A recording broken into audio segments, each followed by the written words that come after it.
La-la-la-la, oružje, to je način najbolji. Oružje, učinkovito je to, ako želiš da se poklone i kleknu pred tebe, da se slože da si vođa zemlje njihove. Objasni im što ih čeka ak se popune uz oružje. Tako je!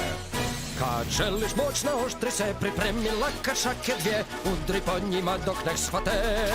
Pokaži im svoju moć, tad oni će tebi doć, to tako ide od uvijek.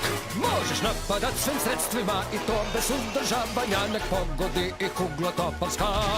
Štete sada su nevažne, akcije su opravdane, jer čemu otpor najbolje je oružje. Doktor ponosan će bit, oružje, povjerenje da će mi. Hoće buja ljubav, želim opet pratiti, pokazat ću vam kako silom to učiniti. Ako poslušnost vi želite, sad dobro slušajte, to je oružje, to je oružje, tako je.